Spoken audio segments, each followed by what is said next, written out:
Assalamu alaikum, Usman, a language learning YouTuber from Pakistan. मैं आप लोगों के साथ मुख्तलिफ़ लैंग्वेजेस ख़ुद भी सीखता हूँ, आप लोगों के साथ भी शेयर करता हूँ। अभी जो नए वीडियोज़ हैं इसके अंदर मैं जैपनीज़ लैंग्वेज से कुछ खूबसूरत टर्म्स हैं वो आप लोगों के साथ शेयर कर रहा हूँ। कुछ इस्तिलाहात हैं जो हमें काफ़ी कुछ सीखने को दे सकती हैं। आज हम कुछ जापानी ज़बान के एक खूबसूरत लफ्ज़ नात्सुकाशी के बारे में बात करेंगे। नात्सुकाशी एक ऐसा एहसास है जो हमें किसी पुरानी चीज़ या याद को देखकर होता है, जैसे बचपन की कोई तस्वीर या स्कूल के दिनों की कोई बात। जब जापानी लोग कहते हैं नात्सुकाशी तो वो दरअसल कह रहे होते हैं वाह ये कितनी प्यारी याद है।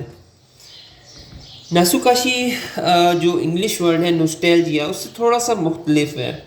आप नोस्टैल्जिया के मीनिंग्स में अगर डीप में जाएंगे तो आप देखेंगे कि उसका मतलब है कि थोड़ी सी उदासी आई है आपके अंदर, थोड़ी सी आरजू पैदा हुई है उस दौर के बारे में। लेकिन नात्सुकाशी इसका मतलब सिर्फ माजी की कमी को ज़ाहिर करना नहीं है, बल्कि उन खुशियों और मोहब्बतों को भी बयान करना है जो हमने माजी में महसूस की थी। ये लफ्ज़ हमें ये सिखाता है कि माजी की खूबसूरत यादों को सराहें, उनकी कदर करें और आगे बढ़ें, क्योंकि वो हमारी ज़िंदगी का हिस्सा हैं। तो आप लोग कह सकते हैं कि अगर आपको कभी कोई पुरानी चीज़ देखकर दिल खुश हो जाए और माजी की खूबसूरत यादें ताज़ा हो जाएं, तो नात्सुकाशी।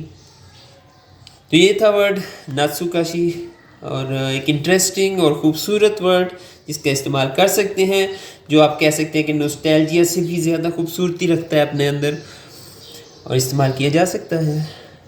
आपको अगर किसी खूबसूरत अल्फाज का, किसी खूबसूरत इस्तिलाह का पता है तो मेरे साथ ज़रूर शेयर करें, क्योंकि मैं पसंद करूँगा कि उसके बारे में भी बात की जाए। जज़ाकल्लाह खैर।